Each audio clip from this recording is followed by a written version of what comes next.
say dating a good team, I say be connected to the people around you, the people in your community. Involve them in your dating life. Now, many people tell me I'm not going to do that because that's awkward. Yet I am challenging you to think about that. Because I believe in the power of community, which is the reason I always do these courses in churches. Because when you're in a church, I'm assuming you already have a community. If not, then that could be something to work on first. Now, what does this look like? That is basically up to you. You can have team meetings for all I care. Make coffee and tea and set them all on the table. You can have a WhatsApp group. You can shape this in any way you like. I was in Budapest and a professor told me, the one who invited me, my friend, he said, but when you write about team, you mean 5 people meeting up every week, right? Well, that's nowhere in my book, but that's how you want to do it. Oh, he said, but we build all this model around it, and we have 5 people meeting it every week. 3 guys, 2 girls, or 3 girls, 2 guys, and they're all single, and they meet up every week, and they discuss their progress. I was impressed, but Hungarian people are very, how do you call that? They will do what you say. People just do that. They will, no questions asked. It's a very interesting crowd. They're lovely. But where I come from, people are a bit more having their own mind about things. The way I did this was I chose a friend, a sister, and another friend to be on my team. I gave them the cloud book and I said, read this, come back to me when you finished it. I need your input into my dating life. I need your wisdom, I need your insight, I need your feedback. I need you to tell me what I'm doing wrong or I'm not on dates. But they were lovely. They all said to me, oh, you're not doing nothing wrong. You're lovely, you're fine. And then I pushed them a bit harder, saying that's not going to cut it because apparently I'm doing something wrong because they're not on dates. And I want you to tell me, really genuinely, honestly tell me what you see. So at one point I was at a party and my friend came up to me and she said to me, now I know what you're doing. I said, well, tell me. She said, you're looking down. What do you mean? You're not making eye contact with the guys here. I specifically invited 3 single guys for you and you haven't connected to them. And I didn't know I wasn't doing that. I thought I was being nice and available and they would come up to me and they didn't. So apparently I wasn't opening up or something was happening. She said, you're looking down. You're not making eye contact, you're not smiling. That's why they're not approaching you. I needed that feedback. Some of you may need similar feedback, others may need other feedback, but we all need feedback in life, whether married or not married. And this is a good thing to get. Now, why? Tim Keller's book, The Meaning of Marriage, talks a lot about the goal and purpose of community for singles. He says actually church should be as inviting to single people as it is to families. It usually isn't, which is why I also speak to pastors a lot, because they're not aware of that. They don't want it to be like that, but they're not aware that it is like that in their churches. And he says, in community, what you practice is friendship. And friendship is the best basis for a marriage. A marriage is, as Keller says, a friendship set on fire. There's people who disagree with that, that's fine. But I think what I like about that statement is that a good friendship is has so many similarities with a good marriage. And you'll know good friendships when you have them, right? So if you sometimes can be doubtful of what a good marriage should look like, you can look through your good friendships and take those examples into your dating life. Sort of aiming for that. I'm not saying you should be friends with the people you date. That's another topic altogether. And I'm just picking your example here, I'm sorry. But I hear this all the time. People will date someone, and then either they or the other person will say, no, thank you, I don't want a second date, I just want to be friends. Now, I said that to my husband. after our first date, well, you can all see what happened. He said to me, it was the most brilliant response I ever had. He said, well, thank you, but no thank you. I don't want to be friends. I have friends already. I'm just interested in you for the long term as in a relationship. I want you to be my girlfriend. After our first date. That was quite a brilliant response. It was very clear on his behalf. It was very daring what he did there. But it was also very helpful to me to see some part of his character that I hadn't seen when I hadn't used that sort of stupid line on him. He showed me what boundaries look like, what good boundaries look like. Being friends is not something you aim for. It's not why you date. You all have friends, I assume. And that's good. And keep those. But that's not why you're dating. You're not dating to make friends. You're dating to find someone to be with. So don't go there. Don't go in the friend zone hoping for something more or hoping something will happen, because it usually doesn't. The inverted funnel already gave to you a bit, right? So turn it upside down, turn it the way it's supposed to be used. Be not picky when it comes to dating people. Be very picky when it comes to marrying people, and have some sort of a process in between. Your team is also there to speak truth in love. So how many of you have heard from people in church, you're too picky? We already had this one, right? You're too picky. You know what the matter is with you? You're just too picky. That may be true, but if it's not spoken in love, that is not a truth you can deal with. It's not a truth that will change you. Truth will only change us when it's spoken in love. Jesus says that for a reason. That truth should always be spoken in love, because that's the only way it will come into your heart and change you from the inside out.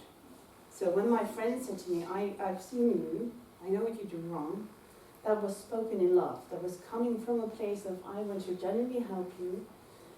And she was invited to help me. A lot of people who will tell you what you're doing wrong are not invited to do so. They just do so, right? Go online. I haven't asked you how to fix my dating problem. I've just shared with you that I'm single. Go online. Oh, you're too picky. I mean, it may even be true, but again, if you haven't invited them to speak that sort of truth into your life, don't let them go there. Now, only love is also not what you want. If there's love but no truth, then how can you change? If people only say, oh, you're so lovely, I don't get it why guys don't ask you out, I don't get it why girls don't see you. That may be lovingly meant, but that again will not change you, because that is not the entire truth. Besides, think of anyone who's married. Are they lovely all the time? I mean, it's such a non-statement. Oh, you're such a lovely person. Yeah, well, so what? Practice relationships. Now, this is really horrible quote. Wives, it's in the Bible, I can't say it's horrible. Wives, submit to your husbands. There's a thing about women being asked out, and the way they sometimes feel like that's the only way things can go. Some women are so stuck on, I'm not allowed to ask guys out, that they're stuck completely, and that they're not getting anywhere. And some women just need to be a little bit more daring in asking guys out as well. And not all guys will like that, but some guys really will. I was sent this email by a lady who had listened to my talks for HTB Focus in 2014. They're still online on the HTB website. And I did 5 talks on this topic. I can endlessly go on about it, apparently. She listened to all 5 of them, avidly, as she said. I'm not sure what that means. She said what? Avidly. Oh, avidly, like really put into it. Right, well, that's what she did, apparently. And then she was introduced by a friend to a single guy. And she liked him. And they chatted and they had fun. And then nothing happened. And then a week later, she bumped into him in a bookstore. And the same thing happened. They chatted, they had fun. She felt like they connected. Nothing happened. So a week later, she still hadn't heard from the guy, so she decided to go on Facebook and send him a message, but they weren't friends. So what happens when you send a message to someone who's not a friend, it gets into their spam box, right? I have done sometimes, and I have year-old messages I haven't seen. Someone has sent them to me, but you don't see them. So 3 weeks later, she still hadn't heard anything from him, so she asked their mutual friend, what should I do? And that friend was on her team. What should I do? And her friend said, well, actually, I think you didn't get the message. I think he's quite a shy person. I think you should ask him out. She said, I never ask guys out. It's not my thing, and it's not how it's supposed to be. Guys should ask girls out. She said, well, yeah, still, I think you should ask him out. So she did. She, I don't know what she did. She just sent him an email, I think. She got the email address from her friend, sent him an email saying, hey, listen, I liked talking to you. Could we maybe do that again? Could we have coffee? And he responded within an hour saying, yes, I would love that. So they had coffee, and then she said, well, this is very tricky. She said, actually, I wanted to meet him again. And he didn't ask me on a second date. But you have told me I can ask him out once, but I cannot ask him out twice. Because that would be taking over his responsibility for the interaction. That would mean taking the initiative out of his hands too much. So I didn't. She said, I sat on my hands for 3 days. And then this email came from him saying, would you want to go out with me again? This is what I know about guys. They sometimes take a little bit more time than girls. Women are quick. We're quick to think, quick to connect, quick to jump to conclusions sometimes also. So there's good things about being quick, there's some not so good things. Guys in general, most guys I know, need a little bit more time. They want to think it over, they want to sleep in it. When I said to my husband, we went to go, he said to me, you want to go on the second date? I said, no, I'd rather be friends, thank you. He said, oh, no, not doing that. And then I said, well, then that's where it ends. And then I got home, called my sister saying, this is what happened. We had this date, it was lovely. I'm not going to see him again because he's not good enough for me. I think I said something to that extent. And she said, well, listen to me.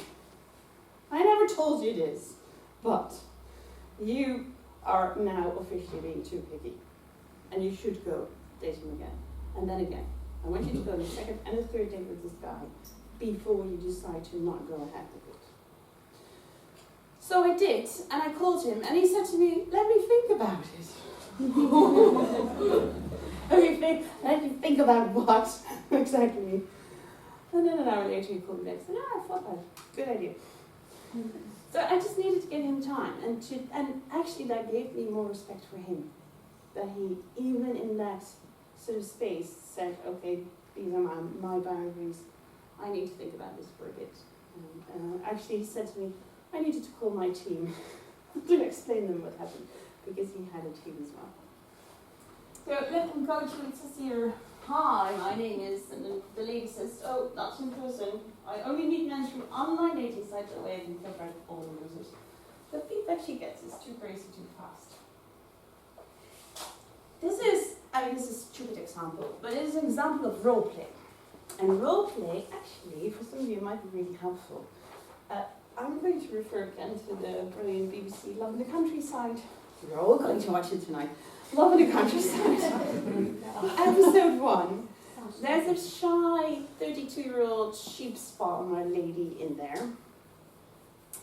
And her friend says at some point to me, okay, she got all these letters and one of them was from Josh and she liked Josh. So her friend got out a picture of Josh, put it in front of her face, saying, okay, you're now going to talk to Josh. She was like, no, I can't. And her friend said, yes, you can, and you should practice. This is helpful for a lot of people, and it will be very awkward when you're to begin with. But if you can use your team for that sort of role play, that could really help you feel what you normally feel on a date and sort of disregard or don't know how to deal with. And it will help you get through some of the awkwardness of for dating opportunities. So we're back to meeting 5 a week, but now from the perspective of your team, what I ask my clients to do is send me 5 names every week of people they've met. Just having, so you can ask a counsellor to be part of your team as well. But you can, if you feel like really, really stuck and you need some extra help, you can also ask a counsellor to help you there, to be part of your team in that sense. And to hold you accountable to the whole meeting thing. If you know you're shy and you're more of an introvert and you're not someone who easily connects, but you want to do this, then that could be really helpful. So one thing I always say to pastors is, when you look at the Old Testament, where did people meet their wives? Usually, if you go through all the stories, sorry? Normally in their family. In their family? Yeah. That's well, actually, most of them meet outside their family because I think they have that sort of principle. But they meet someone at the well. So if you take Abraham, he finds his wife at the well, and he finds a wife for his son at the well, and he sends his, what do you call it, his servant. Most of you don't have a servant, I guess, to send to church to find you a date. But if you look in the Bible, I'm not saying those are the best marriages in the world, but that's another subject. They find someone at the well. So go to a place where people meet. Apparently, most people nowadays find their partner in the pub or at the workplace. And I think a church can equal a pub quite nicely, usually. Because it's just a place that people meet. And it will also have fun. It's also a place where you can meet people within a community. Now that can be tricky. I know some of you date people within their church. I've dated a lot of people in my church actually, and it can be quite awkward. It can be quite complicated, which is why it's so good to have dating sort of boundaried. When dating is just having coffee with someone, nothing wrong with seeing them again after you've said no thank you to a second date, if you have these boundaries in place. So I would encourage you actually to date within your community if you can, if you have the opportunity.